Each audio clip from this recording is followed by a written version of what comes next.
এই বয়সে এসে 65 বছরের বয়সের পুরুষকে আমি তাকে মনে করি না যে একে কোনো সুস্থ মনস্ক নারী বলে। এই আসল নারী বিদ্বেষী। এই নারী বিদ্বেষী কথা বলে নিজের ফায়দা লুটতে চায়। দাদা একটা ইংলিশ আপনার বিষয় নিয়ে ও বলেছে তো আমি নারী বিদ্বেষী, তাই তো টুইটটা বোমা মিত্র। আমার প্রথম প্রশ্ন হচ্ছে, উনি 1.5 মাসের হনিমুন করে কি এসে ফিরেছেন ভারতবর্ষে? আর ভারতবর্ষে ফিরে এসেই কি পিছনে লাগা আরম্ভ করে দিয়েছেন? নারী বিদ্বেষী আমি নই। আমি নারীদের জন্য সবচেয়ে বেশি কথা বলি। আর মহুয়া মৈত্র এতটাই নারী বিদ্বেষী যে কৃষ্ণনগর পার্লামেন্টে কোনো মহিলা কর্মী ভালো নেত্রী যারা তাদেরকে উঠতে দেয় না। আপনি আমাকে নারী বিদ্বেষী বলছেন? 40 বছরের বিয়ে ভাঙিয়ে সেই বউকে রেখে দিয়ে তারপর আপনি এসে আরেকটা বিয়ে করলেন। তা কোন নারীর বুকে আপনি আঘাত মারলেন নিজের স্বার্থের জন্য? আর আমি নারী বিদ্বেষী?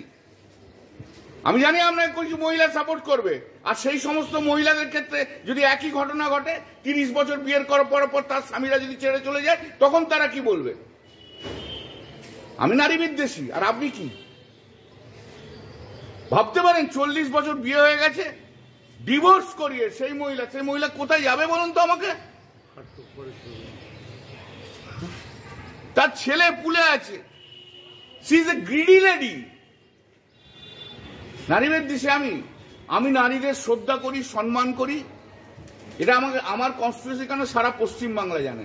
আমি একটি নারী hater, that is Mahua Moitra. I hate her. এরা কবে রাজনীতিতে এসছে? এর শুরু কি? এ তো রাহুল গান্ধীর বান্ধবী বলে তো কৃষ্ণনগরে কংগ্রেসের পলিটিক্স করত। তারপর 2011 থেকে চলে এলো। একজন সিনিয়র এমপি আমাকে বলেছিল, বা আমাদের বলেছিল সেই সময়, যে তার বিধানসভার কেন্দ্রে দিদি ওর নাম প্রপোজ করেছিল। সেই সিনিয়র এমপি বলেছে না, ওকে চলবে না। তখন আরেকজন মহিলার নাম প্রপোজ করেছিল, তাকে অ্যাকসেপ্ট করেছে, সে এখন মন্ত্রী। ঠিক আছে? গত 5ই জুন দিদি আমাকে বলেছিল ওই কালিয়াগঞ্জে না কি, ওখানে যে মিটিং করতে। সেদিনকে আমি বিধানসভায় গেছি। আমাকে তখন রূপবানুর আর উজ্জ্বল আমার কাছে এসে বলল, ববির ঘরে বসে তখন আমি, যে এরকম মহুয়া মৈত্র বলে দিয়েছে প্রেসিডেন্ট, আইপ্যাককে বলে দিয়েছে কল্যাণ ব্যানার্জির এখানে ঢোকা চলবে না।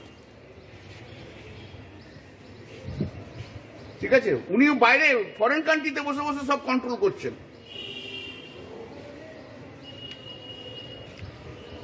তারপরে আইপ্যাক বলেছে কল্যাণ ব্যানার্জিকে আনা যাবে না, যেহেতু আমি দিদিকে যে জিজ্ঞেস করলাম আপনি কি বারণ করেছেন, ওরা বলছে যে আপনি বারণ করেছেন। তখন দিদি প্রতীকজনকে ফোন করে। প্রতীকজন বলছে যে Mahua Moitra being a president, উনি বাধা দিচ্ছেন যে কল্যাণ ব্যানার্জি যাতে না যায়, এবং আমাদের ধারণা যে উনি কল্যাণ ব্যানার্জি যদি ওখানে যায় উনি স্যাবোটেজ করবেন। এই হচ্ছে মহুয়া মৈত্র। জয়প্রকাশ মজুমদার গেছে বক্তৃতা দিতে, জয়প্রকাশ মজুমদারকে অপমান করে ছাড়িয়ে দিয়েছে ওর নিজের লোকেদের দিয়ে। ববি হাকিম গেছে, কিভাবে তাদের লোকেদের দিয়ে তাদের সঙ্গে দুর্ব্যবহার করা হয়েছে সবাই জানে। এসব 2011 পর এসছে, 2016তে এমএলএ হয়েছে, তৃণমূল কংগ্রেসের ভালো সময় এমএলএ হয়েছে, এবং তারপর এমপি হয়েছে, এবং এমপিশিপটাকে পুরো ভেঙে খাচ্ছে। এর কাছে আমি নারী বিদ্বেষী শিল্পী হবে না। যে না ঠিক আছে ভোলা, তোমার প্রশ্ন করে নাও, তারপর আমি করবো। হ্যাঁ, আচ্ছা দাদা, the official line of TMC, yesterday you made a tweet against the official line by condemning the incident, Law College incident, and you told that you are not supporting this incident. What is your reaction? No, what I have done, I have done. What I have done, I have done. I have said it very clearly. I am not changing my mind from that. শুনুন, গত পরশু দিন মানে রথের দিন আমি পুজো করে বেরিয়ে এসেছি, তখন তো সাংবাদিকরা আমাকে ঘিরে ধরে প্রশ্ন করেছিল, এবং আমার ভিডিওটা দেখলেই বুঝবেন যে আমি ঘটনাটা কিছু জানি না, আমাকে জিজ্ঞেস করো না। তা আমি তো সেই দিয়েই শুরু করেছিলাম। তারপর এখান থেকে ওখান থেকে দু একটা প্রশ্ন এসছে, তার ভিত্তিতে আমি উত্তর দিয়েছি। আমি তো ঘটনাটা তখনও জানতাম না, কিন্তু এখন তো দেখছি ঘটনাটা আরো শকিং। যদি রাজনৈতিক সহকর্মী তার সহকর্মীকে, যার দায়িত্ব নিরাপত্তা দেওয়ার, আস্থা যে মহিলাদের পুরুষদের ওপর থাকে, সেই আস্থাটাকে রাখার, বিশ্বাসটাকে রাখার, তার বদলে যদি রাজনৈতিক সহকর্মী কোনো রাজনৈতিক সহকর্মীকে রেপ করে বা কোনো রকম ক্রিমিনাল অ্যাক্টিভিটিস থাকে, এটা তো কোনো মতে মেনে নেওয়া যায় না। আমি তো মন থেকে মেনে নিতেই পারছি না, তাতে আমাকে জিজাই গালাগাল দিক। সিকিউরিটির কথা বলছেন, সিকিউরিটি কারা দেবে? রাজনীতিতে, রাজনৈতিক দলে তো আমরা রাজনৈতিক দলে যে পুরুষরা আছে তারাই তো মহিলাকে সিকিউরিটি দেবে। তার বদলে রক্ষকে যদি ভক্ষক হয়ে যায় তাহলে কি করে হবে? এই জিনিসের প্রতিবাদ আমি করবই। তাতে আমাকে কন্ডেম করুক, যা করুক, আমার কোনো অসুবিধা নেই। আমি কন্ডেম হোক, আমার কোনো অসুবিধা নেই। মহিলাদের কথা বলতে গিয়ে যদি আমায় কন্ডেম হতে হয়, আমার বক্তব্য কি? আমার বক্তব্য প্রচন্ড ক্লিয়ার। আপনি শিক্ষা প্রতিষ্ঠান বলুন, আপনি কর্মক্ষেত্র বলুন, আপনি রাস্তায় ঘাটে বলুন, পুরুষদের যে কর্তব্য সেটা হচ্ছে মহিলাদের কোথাও কিছু হলে প্রোটেক্ট করা। এই বিশ্বাসটাই যদি না থাকে তাহলে আর কি থাকবে? আর মহিলারা কি করবে? তার বদলে সেই পুরুষরা, যে কজন পুরুষ যারা করছে, তারাই যদি ভক্ষক হয়ে যায় তাহলে তো খুব চিন্তার ব্যাপার।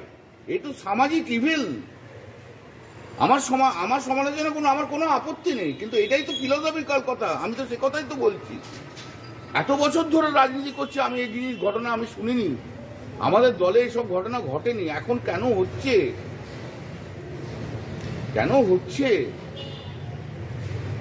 এই যে ক্রাইমটা, আপনি আমাকে বলুন তো, 4টে পর্যন্ত কলেজ হয়, সেই কলেজ কেন খোলা থাকবে সন্ধ্যে পর্যন্ত? 6টা, 6:30, 7টা ট্রেড ইউনিয়ন অফিসের জন্য কি এমন কাজ আছে যেখানে মহিলারা থাকবে? মহিলা বিহীন করো না তোমরা, ট্রেড ইউনিয়ন চালাও, তাদের বলো তোমরা বাড়ি যাও।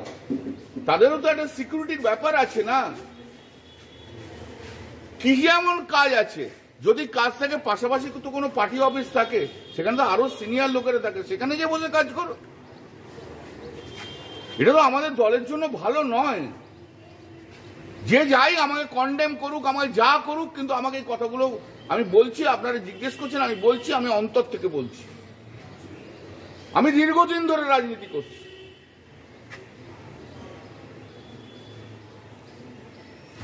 আমি দেখিনি কোনোদিন কোনো মহিলাকে এভাবে অসম্মানিত হতে, আমাদের দলে এইভাবে অত্যাচার হতে। তার বিরুদ্ধে প্রতিবাদ করব, বলবো। এবং এই ছেলেটি কার? নিঃসন্দেহে তার ইমিডিয়েট কোন লিডার ছিল, তার আশীর্বাদে এত বড় বেড়েছে। কেন তাকে ধরা হয়নি আগে থেকে? জিরো টলারেন্সের কথা যেটা বলছেন, সেই জিরো টলারেন্স সবাই বুঝছে, কিন্তু জিরো টলারেন্সটা কি ঘটনা ঘটার পরে না ঘটনা ঘটার আগে? জিরো টলারেন্সটা ঘটনা ঘটার পরে না ঘটনা ঘটার আগে? সেই জায়গাটা নেই কেন? কালকে রাত্রিবেলা একজন আমাদের মহিলা এমপি আমাকে একটা SMS করেছে, টেক্সট করেছে। তাতে লিখেছে যে আই ফুললি সাপোর্ট ইউ। দিয়ে তৃণমূল ছাত্র পরিষদের একটি নেতার নাম লিখেছে he is Harbour criminals, he harbours criminals. বুঝতে পারছেন? একজন মহিলা সাংসদ কিন্তু আমাকে কাল লিখেছে, আমি নাম আর বলতে চাই না। আমার শুধু একার ইমোশন নয়, অনেকের আছে। আমাকে কন্ডেম করুক, আমাকে ডিসোসিয়েট করুক, আমার কোনো আপত্তি নেই, কিন্তু ওই কন্ডেম আগে ওদের করলেন না কেন? সেই দিন কন্ডেম করলেন না কেন? কেন এনকোয়ারি এখনো স্টার্ট হয়নি? ওনার ওপর নেতাকে, তার ওপর নেতাকে, কার আশীর্বাদে এরকম হয়েছে? একদিনে তো হয় না এরা তৈরি, নিশ্চয়ই বছরের পর বছর ধরে তারপর তো তৈরি হয়েছে। আমি শ্রীরামপুর পার্লামেন্টের এমপি, আমি জানবো না? সাংগঠনিক যারা নেতা আছে তাদের কাছে ডেকে জিজ্ঞেস করি, কিরে কি খবর, বল কি হয়েছে, কোথাও কিছু অসুবিধা আছে কিনা। আমি তো সাংগঠনিক দায়িত্ব নেই, কিন্তু এখানে তো আমাকে গার্জিয়ান হিসেবে দেখেন। তা গার্জিয়ান হিসেবে দলের যারা নেতা হয় না, সাংগঠনিক নেতা হয়, তারা গার্জিয়ানের মতো। মহিলাদের, আমি আবার বলছি, মহিলাদের সুরক্ষিত করার দায়িত্ব হচ্ছে পুরুষের। এই যদি কোনো পুরুষ না করে, সে দায়িত্ব পালন করছে না। ये बात आपने कही थी कि महिलाओं की सुरक्षा पुरुषों का दायित्व है, और कुछ पुरुष विकृत मानसिकता के होते हैं, जिनके कारण इस तरह की घटनाएं घटती हैं। ये घटना घटती है, सब पुरुष नहीं होता है, कुछ पुरुष तो है।